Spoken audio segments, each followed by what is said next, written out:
الحمد لله رب العالمين والصلاة والسلام على سيد المرسلين اما بعد فاعوذ بالله من الشيطان الرجيم بسم الله الرحمن الرحيم ویران محل درود شریف کی فضیلت نبی اکرم نور مجسم صلی اللہ تعالی علیہ وآلہ وسلم کا فرمان عالی شان ہے، جس نے مجھ پر دن بھر میں 1000 درود پاک پڑھے وہ اس وقت تک نہیں مرے گا جب تک جنت میں اپنی جگہ نہ دیکھ لے۔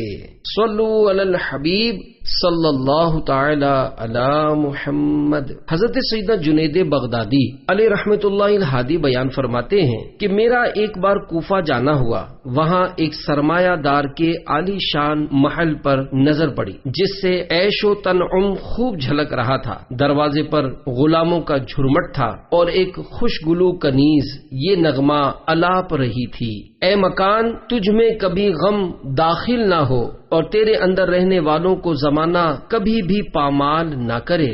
کچھ عرصے بعد میرا پھر اس محل سے گزر ہوا تو اس کے دروازے پر سیاہی چھا رہی تھی، نوکر چاکر غائب تھے اور اس ویران محل پر بوسیدگی و شکستگی کے آثار نمایاں تھے۔ زبان حال مرور زمانہ کے ہاتھوں اس کی ناپائیداری ظاہر کر رہی تھی۔ فنا کے قلم نے اس کی دیواروں پر آرائش و زیبائش کی جگہ بربادی و عبرت کو عبارت کر دیا تھا، اور اب وہاں خوشی و مسرت کے بجائے فنا کی لے میں رنج و وحشت کا نغمہ گونج رہا تھا۔ میں نے اس محل کی وحشت انگیز ویرانی کے بارے میں دریافت کیا تو معلوم ہوا کہ سرمایہ دار مر گیا، خدام رخصت ہو گئے، بھرا گھر اجڑ گیا، عظیم الشان محل ویران ہو گیا۔ جہاں ہر وقت لوگوں کی آمد و رفت سے رونق رہتی تھی اب وہاں سناٹا چھا گیا۔ حضرت سیدنا جنید بغدادی علیہ رحمت اللہ الہادی فرماتے ہیں، میں نے اس ویران محل کا دروازہ کھٹکھٹایا تو ایک کنیز کی کمزور آواز آئی۔ میں نے اس سے پوچھا،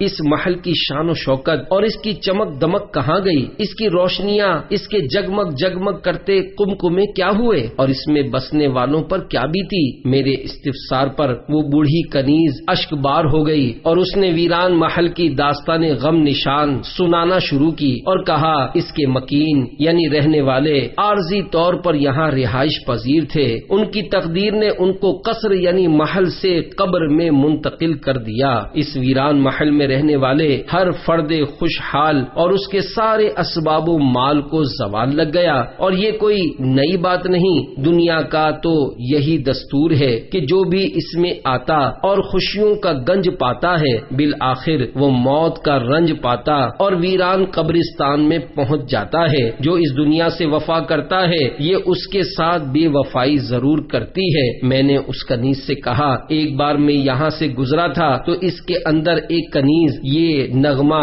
گا رہی تھی: اے مکان، تجھ میں کبھی غم نہ داخل ہو اور تیرے اندر رہنے والوں کو زمانہ کبھی بھی پامال نہ کرے۔ وہ کنیز بلک بلک کر رونے لگی اور بولی، وہ بدنصیب گلوکارہ میں ہی ہوں، اس ویران محل کے مکینوں میں سے میرے سوا اب کوئی زندہ نہیں رہا۔ پھر اس نے ایک آہ سرد دل پرد درد سے کھینچ کر کہا، افسوس ہے اس پر جو یہ سب کچھ دیکھ کر بھی فانی دنیا کے دھوکے میں مبتلا رہتے ہوئے اپنی موت سے غافل ہو جائے۔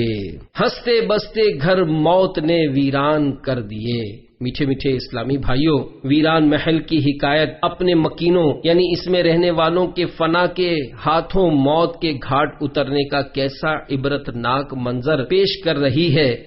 وہ لوگ فانی دنیا کی آسائشوں کے باعث مسرور و شاداں، زوال و فنا سے بے خوف، موت کے تصور سے بے پرواہ، لذات دنیا میں بد مست تھے۔ اس دار ناپائیدار میں یکا یک موت سے ہم کنار ہونے کے اندیشے سے نابلد پختہ و عمدہ مکانات کی تعمیر کرنے، ان کو دیدہ زیب اشیاء سے مزین یعنی ڈیکوریٹ کرنے میں مصروف تھے۔ قبر کے اندھیروں اور اس کی وحشتوں سے بے نیاز جگمگ جگمگ کرتی قندیلوں اور قمقموں سے اپنے مکانوں کو روشن کرنے میں مشغول تھے۔ اہل و عیال کی عارضی انسیت، دوستوں کی وقتی مصاحبت اور خدام کی خوشامدانہ خدمت کے بھرم میں قبر کی تنہائی کو بھولے ہوئے تھے، مگر فنا کا بادل یکا یک گرجا، موت کی آندھی چلی اور دنیا میں تا دیر رہنے کی ان کی امیدیں خاک میں مل کر رہ گئیں۔ ان کے مسرتوں اور شادمانیوں سے ہنستے بستے گھر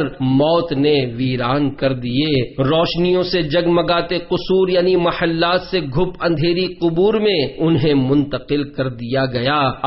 وہ لوگ کل تک اہل و عیال کی رونقوں میں شاداں و مسرور تھے اور آج قبور کی وحشتوں اور تنہائیوں میں مغموم و رنجور ہیں۔ اجل نے نہ کسرا ہی چھوڑا نہ دارا، اسی سے سکندر سا فاتح بھی ہارا۔ ہر ایک لے کے کیا کیا نہ حسرت سدھارا، پڑا رہ گیا سب یوں ہی ٹھاٹ سارا۔ جگہ جی لگانے کی دنیا نہیں ہے، یہ عبرت کی جا ہے تماشا نہیں ہے۔ قابل مذمت کون؟ اس حکایت کے آخر میں کنیز کی نصیحت میں بھی عبرت کے بے شمار مدنی پھول ہیں، مگر افسوس اس پر جو دنیا کی نئے رنگیاں یعنی فریب کاریاں دیکھنے کے باوجود بھی اس کے دھوکے میں مبتلا رہے اور موت سے یکسر غافل ہو جائے۔ واقعی جو دنیاوی زندگی کے دھوکے میں پڑ کر اپنی موت اور قبر و حشر کو بھول جائے اور اللہ پاک کو راضی کرنے کے لیے عمل نہ کرے، نہایت ہی قابل مذمت ہے۔ اس کے دھوکے سے بچنے کی ہمیں ہمارا اللہ کریم خود تنبیہ فرما رہا ہے۔ چنانچہ پارہ 22 سورہ فاطر کی آیت نمبر 5 میں ارشاد ہوتا ہے، یا ایھا الناس ان وعد اللہ حق فلا تغرنکم الحیات الدنیا۔ ترجمہ کنز الایمان، اے لوگو بے شک اللہ کا وعدہ سچ ہے تو ہرگز تمہیں دھوکہ نہ دے دنیا کی زندگی۔ بانس کا جھونپڑا۔ حکایت میٹھے میٹھے اسلامی بھائیوں، یقیناً جو موت اور اس کے بعد والے معاملات سے آگاہ ہے وہ دنیا کی رنگینیوں اور اس کی آسائشوں کے دھوکے میں نہیں پڑ سکتا۔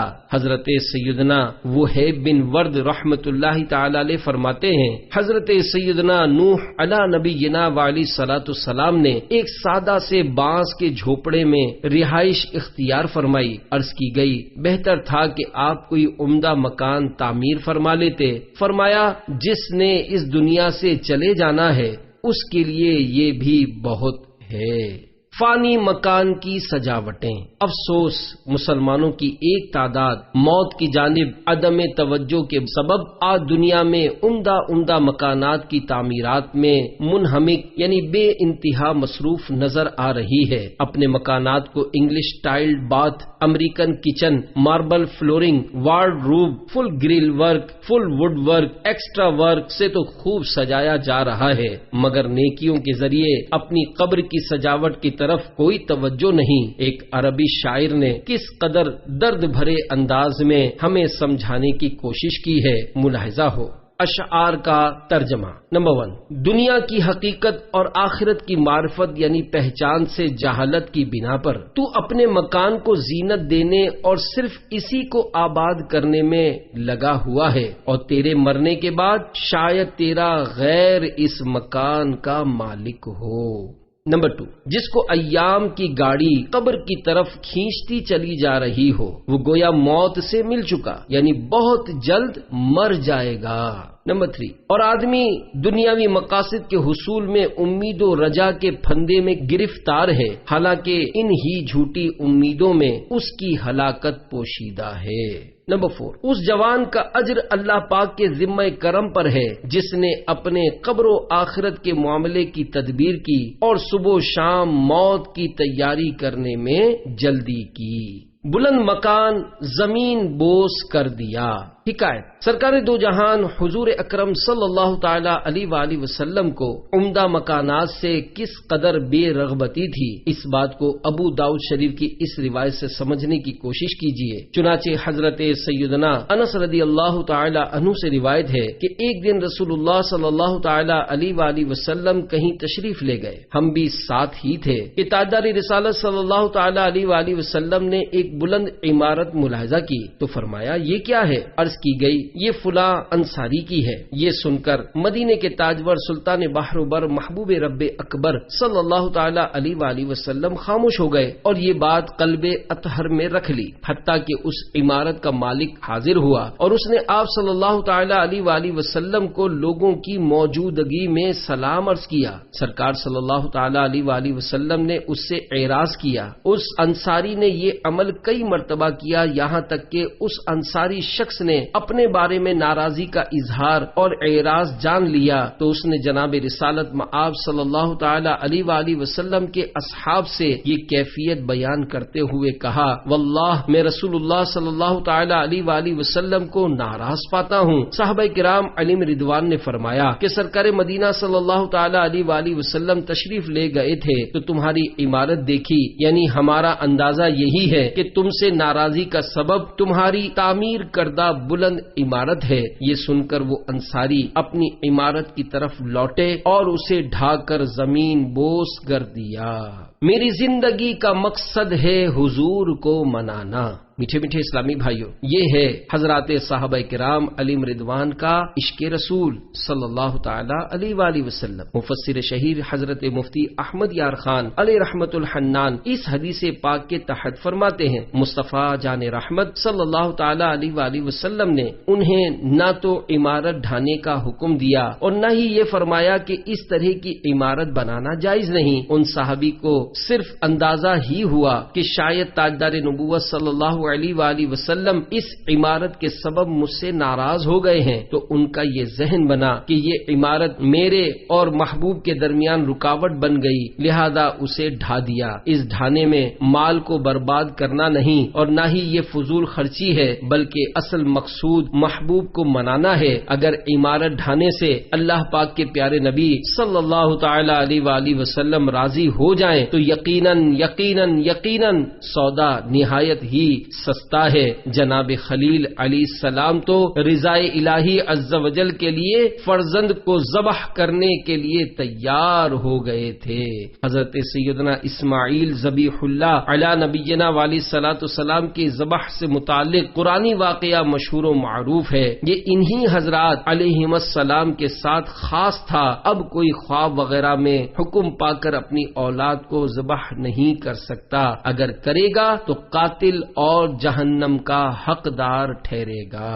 نہیں چاہتا حکومت نہیں سلطنت ہے پانا، میری زندگی کا مقصد ہے حضور کو منانا۔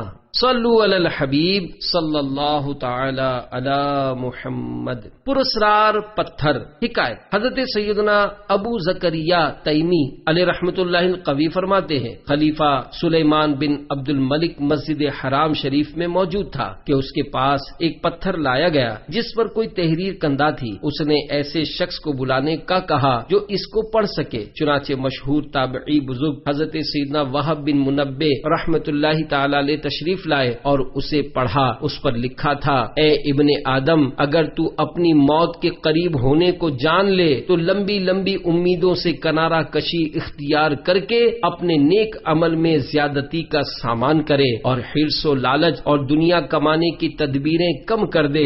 یاد رکھ، اگر تیرے قدم پھسل گئے تو روز قیامت تجھے ندامت کا سامنا ہوگا، تیرے اہل و عیال تجھ سے بیزار ہو جائیں گے اور تجھے تکلیف میں مبتلا چھوڑ دیں گے، تیرے ماں باپ اور عزیز و احباب بھی تجھ سے جدا ہو جائیں گے، تیری اولاد اور قریبی رشتہ دار تیرا ساتھ نہ دیں گے، پھر تو لوٹ کر دنیا میں آ سکے گا نہ نیکیوں میں اضافہ کر سکے گا۔ پس اس حسرت و ندامت کی ساعت سے پہلے آخرت کے لیے عمل کر لے۔ وہ ہے عیش و عشرت کا کوئی محل بھی، جہاں تاک میں ہر گھڑی ہو اجل بھی، بس اب اپنے اس جہل سے تو نکل بھی، یہ جینے کا انداز اپنا بدل بھی، جگہ جی لگانے کی دنیا نہیں ہے، یہ عبرت کی جا ہے تماشا نہیں ہے۔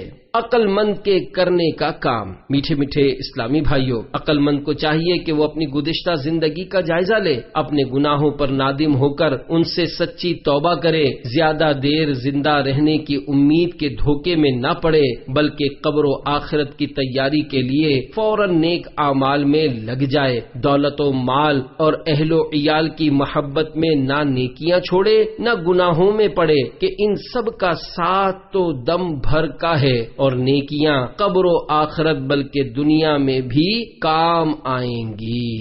عزیز احباب ساتھی دم کے ہیں سب چھوٹ جاتے ہیں، جہاں یہ تار ٹوٹا سارے رشتے ٹوٹ جاتے ہیں۔ جب کسی دنیاوی شے سے خوشی حاصل ہو تو میٹھے میٹھے اسلامی بھائیوں، ایسی فکر آخرت اسی وقت حاصل ہو سکتی ہے جبکہ ہم موت کو ہر وقت اپنی آنکھوں کے سامنے رکھیں اور اس دار فنا یعنی ختم ہو جانے والی دنیا کی فانی اشیاء کی دل میں کچھ وقعت یعنی قدر و قیمت ہی نہ سمجھیں، بلکہ جب بھی اس دنیا کی کسی چیز کو دیکھ کر خوشی حاصل ہو تو فوراً یہ بات یاد کریں کہ یہ چیز ان قریب مجھے چھوڑ دے گی یا خود مجھے اسے چھوڑ کر جانا پڑ جائے گا۔ جب اس بزم سے اٹھ گئے دوست اکثر اور اٹھتے چلے جا رہے ہیں برابر، یہ ہر وقت پیش نظر جب ہے منظر، یہاں پر تیرا دل بہلتا ہے کیوں کر، جگہ جی لگانے کی دنیا نہیں ہے، یہ عبرت کی جا ہے تماشا نہیں ہے۔ بارونق گھر دیکھ کر رو پڑے۔ حکایت، حضرت سیدنا ابن مطیع علیہ رحمت اللہ السمیع نے ایک دن اپنے بارونق گھر کو دیکھا تو خوش ہو گئے، مگر فوراً رونا شروع کر دیا اور فرمایا، اے خوبصورت مکان، اللہ عز و جل کی قسم اگر موت نہ ہوتی تو میں تجھ سے خوش ہوتا، اور اگر آخر کار تنگ قبر میں جانا نہ ہوتا تو دنیا اور اس کی رنگینیوں سے میری آنکھیں ٹھنڈی ہوتی۔ یہ فرمانے کے بعد اس قدر روئے کہ ہچکیاں بند گئیں۔ میٹھے میٹھے اسلامی بھائیوں، کامیاب و عقل مند وہی ہے جو دوسروں کو مرتا دیکھ کر اپنی موت یاد کرے اور قبر و آخرت کی تیاری کر لے، جیسا کہ حضرت سیدنا ابن مسعود رضی اللہ تعالی عنہ فرماتے ہیں، سعادت مند وہ ہے جو دوسروں سے نصیحت حاصل کرے۔ دوسروں کی موت کا تصور، غفلت کے ساتھ موت کو یاد کرنے سے یہ سعادت حاصل نہیں ہوگی کہ اس طرح تو انسان ہمیشہ جنازے دیکھتا ہی رہتا ہے اور کبھی کبھی میت کو اپنے ہاتھوں سے قبر میں بھی اتارتا ہے۔ موت کا تصور اس طرح کیجئے کہ تنہائی میں دل کو ہر طرح کے دنیاوی خیالات سے پاک کر کے اپنے ان دوستوں اور رشتہ داروں کو یاد کیجئے جو وفات پا چکے ہیں۔ تصور ہی تصور میں ان فوت شدگان میں سے باری باری ہر ایک کا چہرہ سامنے لائیے اور ان کے حسب حال خیال کیجئے کہ وہ کس طرح دنیا میں اپنے اپنے منصب و کام میں مشغول، لمبی لمبی امیدیں باندھے، دنیاوی تعلیم کے ذریعے مستقبل کی بہتری کے لیے کوشاں تھے اور ایسے کاموں کی تدبیر میں لگے تھے جو شاید سال ہا سال تک مکمل نہ ہو سکیں۔ دنیاوی کاروبار کے لیے وہ طرح طرح کی تکلیفیں اور مشقتیں برداشت کیا کرتے تھے، وہ صرف اس دنیا ہی کے لیے کوششوں میں مصروف تھے، اسی کی آسائشیں انہیں محبوب اور اسی کا آرام انہیں مرغوب تھا۔ وہ یوں زندگی گزار رہے تھے گویا انہیں کبھی مرنا ہی نہیں ہے، موت سے غافل، خوشیوں میں بدمست اور کھیل تماشوں میں ہر دم مگن تھے۔ ان کے کفن بازار میں آ چکے تھے لیکن وہ اس سے بے خبر دنیا کی رنگینیوں میں گم تھے۔ اسی بے خبری کے عالم میں یکایک انہیں موت نے آ لیا اور وہ اندھیری قبروں میں اتار دیے گئے۔ ان کے ماں باپ غم سے نڈھال ہو گئے، ان کی بیوائیں بے حال ہو گئیں، ان کے بچے بلکتے رہ گئے، مستقبل کے حسین خوابوں کا آئینہ چکنا چور ہو گیا، امیدیں ملیا میٹ ہو گئیں، ان کے کام ادھورے رہ گئے، دنیا کے لیے ان کی سب محنتیں رائگاں گئیں۔ وہ رسا ان کے مال تقسیم کر کے مزے سے کھا رہے ہیں اور ان کو بھول چکے ہیں۔ دوسروں کی قبر کا تصور، اس تصور کے بعد اب ان کی قبر کے حالات کے بارے میں غور کیجیے کہ ان کے بدن کیسے گل سڑ گئے ہوں گے، آہ ان کے حسین چہرے کیسے مسخ ہو کر بگڑ چکے ہوں گے، وہ کھل کھلا کر ہنستے تھے تو منہ سے پھول جھڑتے تھے، مگر آہ اب ان کے وہ چمکیلے خوبصورت دانت جھڑ چکے ہوں گے اور منہ میں پیپ پڑ گئی ہوگی، ان کی موٹی موٹی دلکش آنکھیں ابل کر رخساروں پر بہ گئی ہوں گی، سنوار سنوار کر رکھے ہوئے ان کے ریشم جیسے بال جھڑ کر قبر میں بکھر گئے ہوں گے، ان کی باریک اونچی خوبصورت ناک میں کیڑے گھسے ہوئے ہوں گے، ان کے گلاب کی پنکھڑیوں کی مانند پتلے پتلے نازک ہونٹوں کو کیڑے کھا رہے ہوں گے، وہ ننھے ننھے بچے جن کی تتلی باتوں سے غمزدہ دل کھل اٹھتے تھے، قبر میں ان کی زبانوں پر کیڑے چمٹے ہوں گے، نوجوانوں کے قابل رشک توانا ورزشی جسم خاک میں مل گئے ہوں گے، ان کے تمام جوڑ الگ الگ ہو چکے ہوں گے۔ اپنی سکرات، موت، غسل و کفن، جنازہ و قبر کا دردناک تصور، یہ تصور کرنے کے بعد یہ سوچئے کہ آہ یہی حال ان قریب میرا بھی ہونے والا ہے، مجھ پر بھی نزاع یعنی سکرات کی کیفیت طاری ہوگی۔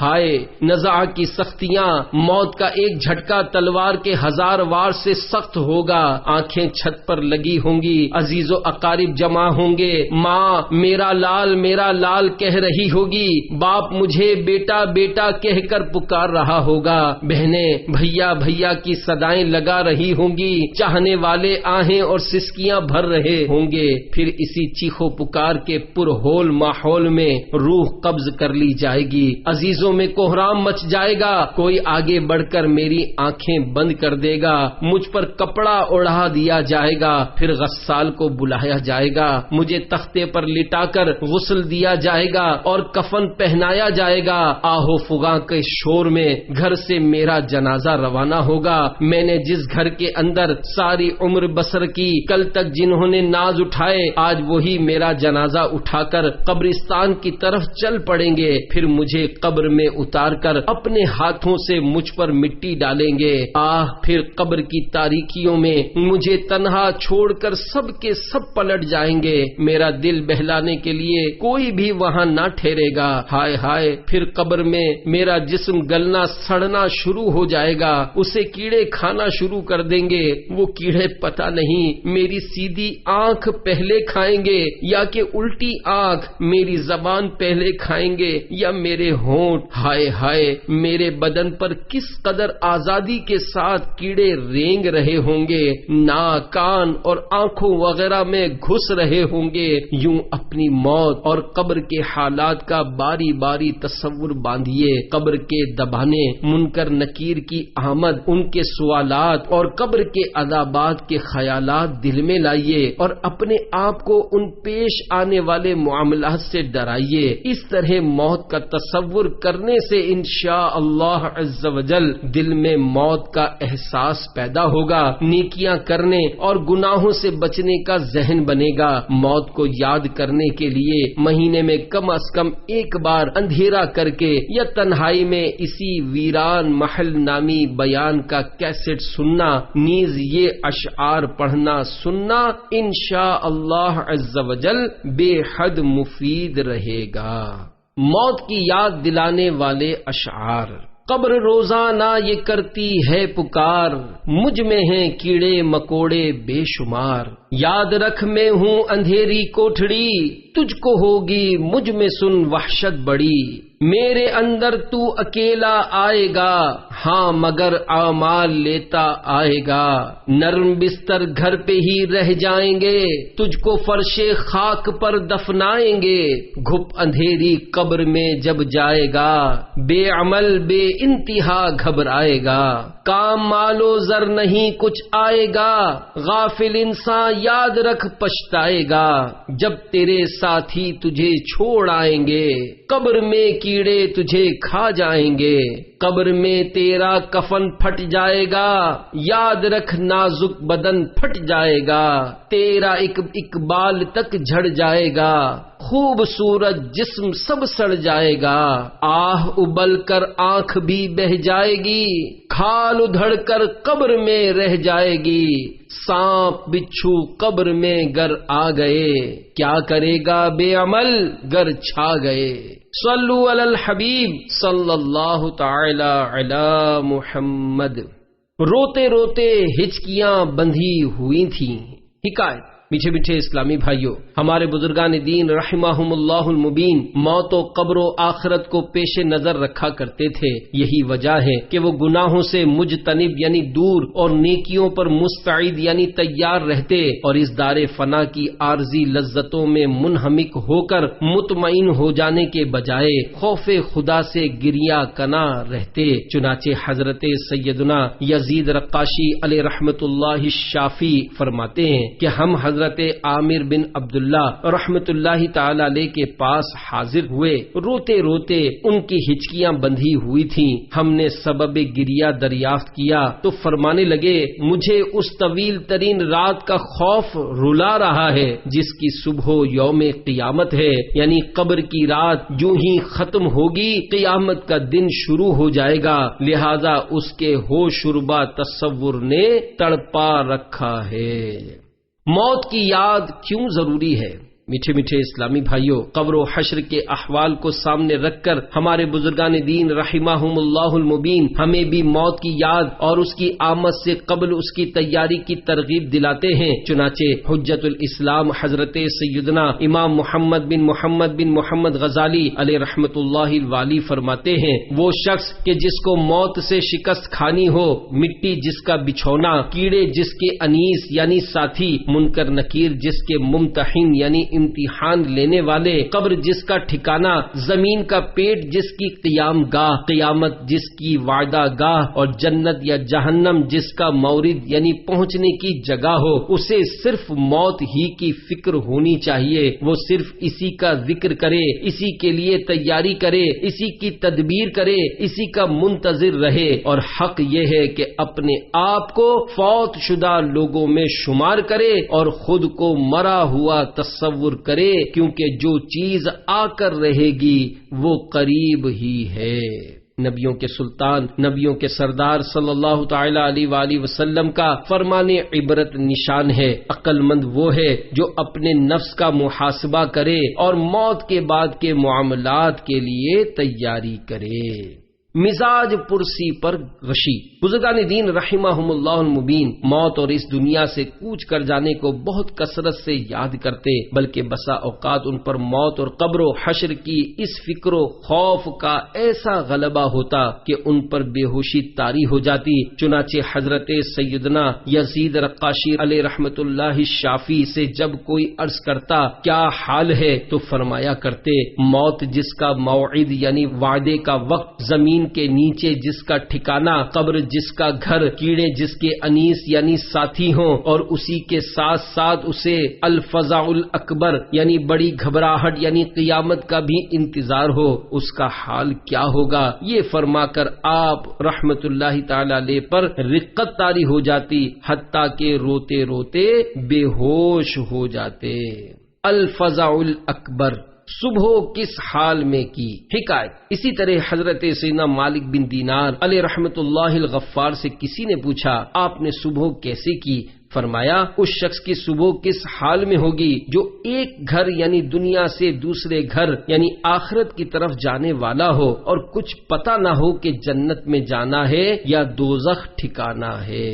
میٹھے میٹھے اسلامی بھائیوں، ہمیں بھی چاہیے کہ ان بزرگان دین رحمہم اللہ المبین کی مبارک مدنی فکر سے اکتساب فیض کرتے ہوئے موت اور آخرت کی تیاری کا ذہن بنائیں، اور اس بے ثبات یعنی کمزور، عارضی اور فانی دنیا پر اعتماد و اطمینان کے بجائے آخرت کی تیاری میں مشغول رہیں۔ آباد مکان ویران ہو جائیں گے، امیر المومنین حضرت سیدنا عمر بن عبد العزیز نے اپنے ایک خطبے میں ارشاد فرمایا، اے لوگو، دنیا تمہارا باقی رہنے والا ٹھکانہ نہیں ہے، یہ تو وہ دار ناپائیدار ہے جس کے لیے اللہ پاک نے فنا ہونا اور اس کے رہنے والوں پر یہاں سے رخصت ہو جانا لکھ دیا ہے۔ ان قریب مضبوط اور آباد مکان ٹوٹ پھوٹ کر ویران ہو جائیں گے، اور ان مکانات کے کتنے ہی ایسے مکین یعنی رہنے والے ہیں جن پر رشک کیا جاتا ہے، بعجلت تمام یعنی جلد تر رخصت ہو جائیں گے۔ پس اے لوگو، اللہ پاک تم پر رحم فرمائے، اس دنیا میں سے عمدہ چیز یعنی نیکیاں لے کر اچھے حال میں نکلو اور توشہ سفر لے لو، پس بہترین توشہ تقوی و پرہیزگاری ہے۔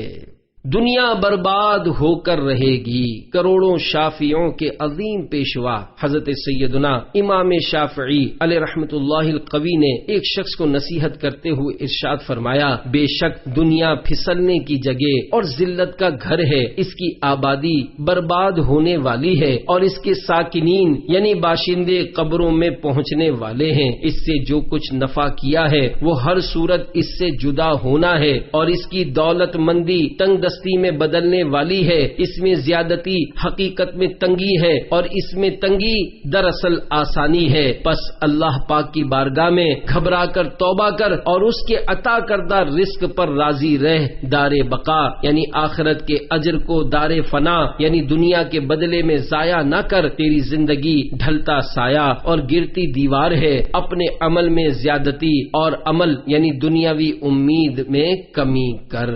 آج عمل کا موقع ہے۔ حضرت سیدنا علی المرتضی شیر خدا کرم اللہ تعالی وجہہ الکریم نے ایک مرتبہ کوفے میں خطبہ دیتے ہوئے ارشاد فرمایا، بے شک تمہارے بارے میں مجھے اس بات کا خوف ہے کہ کہیں تم لمبی لمبی امیدیں نہ باندھ بیٹھو اور خواہشات کی پیروی میں نہ لگ جاؤ۔ یاد رکھو، لمبی امیدیں آخرت کو بھلا دیتی ہیں، اور خبردار، نفسانی خواہشات کی پیروی راہ حق سے بھٹکا دیتی ہے۔ خبردار، دنیا ان قریب پیٹھ پھیرنے والی اور آخرت جلد آنے والی ہے۔ آج عمل کا دن ہے، حساب کا نہیں، اور کل حساب کا دن ہوگا، عمل کا نہیں۔ دنیا آخرت کی تیاری کے لیے مخصوص ہے۔ حضرت سیدنا عثمان غنی رضی اللہ تعالی عنہ نے سب سے آخری خطبہ جو ارشاد فرمایا اس میں یہ بھی ہے، اللہ پاک نے تمہیں دنیا محض اس لیے عطا فرمائی ہے کہ تم اس کے ذریعے آخرت کی تیاری کرو، اس لیے عطا نہیں فرمائی کہ تم اسی کے ہو کر رہ جاؤ۔ بے شک دنیا محض فانی اور آخرت باقی ہے، تمہیں فانی دنیا کہیں بہکا کر باقی یعنی آخرت سے غافل نہ کر دے۔ فنا ہو جانے والی دنیا کو باقی رہنے والی آخرت پر ترجیح نہ دو، کیونکہ دنیا کا رشتہ قطع ہونے والا ہے اور بے شک اللہ پاک کی طرف لوٹنا ہے۔ اللہ پاک سے ڈرو، کیونکہ اس کا ڈر اس کے عذاب کے لیے روک اور ڈھال اور اللہ پاک تک پہنچنے کا ذریعہ ہے یہ دنیا بے وفا آخر فنا، چل دیے دنیا سے سب شاہو گدا۔ صلو علی الحبیب صلی اللہ تعالی علی محمد۔ میٹھے میٹھے اسلام بھائیوں، بیان کے آخر میں سنت کی فضیلت اور چند سنت اور آداب بیان کرنے کی سعادت حاصل کرتا ہوں۔ فرمان مصطفیٰ صلی اللہ تعالی علیہ وآلہ وسلم، جس نے میری سنت سے محبت کی اس نے مجھ سے محبت کی، اور جس نے مجھ سے محبت کی وہ جنت میں میرے ساتھ ہوگا۔ سینہ تیری سنت کا مدینہ بنے آقا، جنت میں پڑوسی مجھے تم اپنا بنانا۔ صلو علی الحبیب صلی اللہ تعالی علی محمد۔ سفید کفن میں کفناؤ، یہ 16 حروف کی نسبت سے کفن کے 16 مدنی پھول۔ نمبر 1، 6 فرامین مصطفیٰ صلی اللہ تعالی علیہ وآلہ وسلم۔ نمبر 1، جو میت کو کفن دے تو اس کے لیے میت کے ہر بال کے بدلے میں ایک نیکی ہے۔ حضرت علامہ عبد الرؤف مناوی علیہ رحمت اللہ الہادی حدیث پاک کے اس حصے جو میت کو کفن دے کے تحت فرماتے ہیں، یعنی جس نے اپنے مال سے میت کے کفن کا انتظام کیا۔ نمبر 2، جو میت کو کفن دے اللہ پاک اسے جنت کے باریک اور موٹے ریشم کا لباس پہنائے گا۔ نمبر 3، جو کسی میت کو نہلائے، کفن دے، خوشبو لگائے، جنازہ اٹھائے، نماز پڑھے اور جو ناقص بات نظر آئے اسے چھپائے، وہ اپنے گناہوں سے ایسا پاک ہو جاتا ہے جیسا جس دن ماں کے پیٹ سے پیدا ہوا تھا۔ اس حصہ حدیث ناقص بات سے مراد یہ ہے کہ جو بات ظاہر کرنے کے قابل نہ ہو، جیسے چہرے کا رنگ سیاہ ہو جانا۔ نمبر 4، اپنے مردوں کو اچھا کفن دو، کیونکہ وہ اپنی قبروں میں آپس میں ملاقات کرتے اور اچھے کفن سے تفاخر یعنی خوش ہوتے ہیں۔ نمبر 5، جب تم میں سے کوئی اپنے بھائی کو کفن دے تو اسے اچھا کفن دے۔ نمبر 6، اپنے مردوں کو سفید کفن میں کفناؤ۔ کفن پہنانے کی نیت، رضا الہی پانے اور ثواب آخرت کمانے کے لیے اپنی موت کے بعد خود کو پہنائے جانے والے کفن کو یاد کرتے ہوئے ادائے فرض کے لیے میت کو سنت کے مطابق کفن پہناؤں گا۔ میت کو کفن دینا فرض کفایہ ہے، یعنی کسی ایک کے دینے سے سب بری الذمہ ہو گئے، یعنی سب کے سر سے فرض اتر گیا، ورنہ جن جن کو خبر پہنچی تھی اور کفن نہ دیا وہ سب گناہگار ہوں گے۔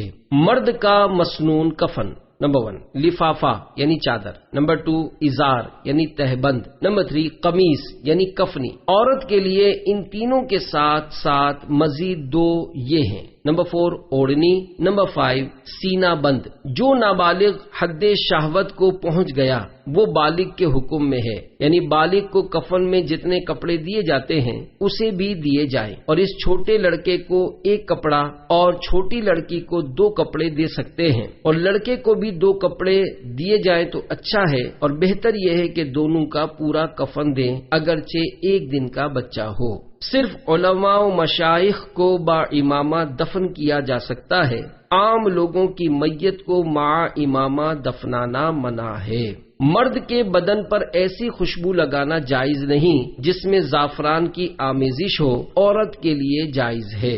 جس نے احرام باندھا یعنی اسی حالت میں وفات پائی ہے اس کے بدن پر بھی خوشبو لگائیں اور اس کا منہ اور سر کفن سے چھپایا جائے۔ کفن کی تفصیل، نمبر 1 لفافہ یعنی چادر، یعنی میت کے قد سے اتنی بڑی ہو کہ دونوں طرف باندھ سکیں۔ نمبر 2 ازار یعنی تہبند، چوٹی یعنی سر کے شروع سے قدم تک یعنی لفافے سے اتنا چھوٹا جو بندش کے لیے زائد تھا۔ نمبر 3 قمیص یعنی کفنی، گردن سے گھٹنوں کے نیچے تک اور یہ آگے اور پیچھے دونوں طرف برابر ہو، اس میں چاک اور آستینے نہ ہوں۔ مرد اور عورت کی کفنی میں فرق ہے، مرد کی کفنی کندھوں پر چیریں اور عورت کے لیے سینے کی طرف۔ نمبر 4 اوڑھنی، 3 ہاتھ یعنی 1.5 گز کی ہونی چاہیے۔ نمبر 5 سینہ بند، پستان سے ناف تک اور بہتر یہ ہے کہ ران تک ہو۔ عموماً تیار کفن خرید لیا جاتا ہے، اس کا میت کے قد کے مطابق مسنون سائز کا ہونا ضروری نہیں، یہ بھی ہو سکتا ہے کہ اتنا زیادہ ہو کہ اسراف میں داخل ہو جائے، لہذا احتیاط اسی میں ہے کہ تھان میں سے حسب ضرورت کپڑا کاٹا جائے۔ کفن اچھا ہونا چاہیے، یعنی مرد عیدین اور جمعہ کے لیے جیسے کپڑے پہنتا ہے اور عورت جیسے کپڑے پہن کر میکے جاتی تھی اس قیمت کا ہونا چاہیے۔ کفن پہنانے کا طریقہ، غسل دینے کے بعد آہستہ سے بدن کسی پاک کپڑے سے پونچھ لیجئے تاکہ کفن تر نہ ہو۔ کفن کو 1 یا 3 یا 5 یا 7 بار دھنی دیجئے، اس سے زیادہ نہیں۔ پھر اس طرح بچھائیے کہ پہلے لفافہ یعنی بڑی چادر، اس پر تہبند، اس کے اوپر کفنی رکھیے۔ اب میت کو اس پر لٹائیے اور کفنی پہنائیے۔ اب سر، داڑھی اور داڑھی نہ ہو تو تھوڑی اور بقیہ تمام جسم پر خوشبو ملیے۔ وہ اعضاء جن پر سجدہ کیا جاتا ہے یعنی پیشانی، ناک، ہاتھوں، گھٹنوں اور قدموں پر کافور لگائیے۔ پھر ازار یعنی تہبند لپیٹیے، پہلے بائیں یعنی الٹی جانب سے پھر سیدھی جانب سے۔ پھر لفافہ بھی اسی طرح پہلے بائیں یعنی الٹی جانب سے پھر سیدھی جانب سے لپیٹیے تاکہ سیدھا اوپر رہے۔ سر اور پاؤں کی طرف باندھ دیجئے کہ اڑنے کا اندیشہ نہ رہے۔ عورت کو کفنی پہنا کر اس کے بال 2 حصے کر کے کفنی کے اوپر سینے پر ڈال دیجئے اور اوڑھنی آدھی پیٹھ کے نیچے سے بچھا کر سر پر لا کر منہ پر نقاب کی طرح ڈال دیجئے کہ سینے پر رہے، اور اس کا طول یعنی لمبائی آدھی پیٹھ سے سینے تک ہے اور عرض یعنی چوڑائی 1 کان کی لو سے دوسرے کان کی لو تک ہے۔ پھر بدستور ازار و لفافہ لپیٹیے، پھر سب کے اوپر سینہ بند پستان کے اوپر سے ران تک لا کر باندھیے۔ مزید تفصیلات کے لیے بار شریعت جلد اول صفحہ 817 سے 822 تک کا مطالعہ فرمائیے۔ سنتیں سیکھنے کے لیے مکتبۃ المدینہ کی 2 کتابیں، نمبر 1 312 صفحات پر مشتمل کتاب بہار شریعت حصہ 16 اور 120 صفحات کی کتاب سنت اور آداب ہدیتاً حاصل کیجیے اور پڑھیے۔ سنتوں کی تربیت کا ایک بہترین ذریعہ دعوت اسلامی کے مدنی قافلوں میں عاشقان رسول کے ساتھ سنتوں بھرا سفر بھی ہے۔ لوٹنے رحمتیں قافلے میں چلو، سیکھنے سنتیں قافلے میں چلو، ہوں گی حل مشکلیں قافلے میں چلو، ختم ہوں شامتیں قافلے میں چلو۔ صلو علی الحبیب صلی اللہ تعالی علی محمد۔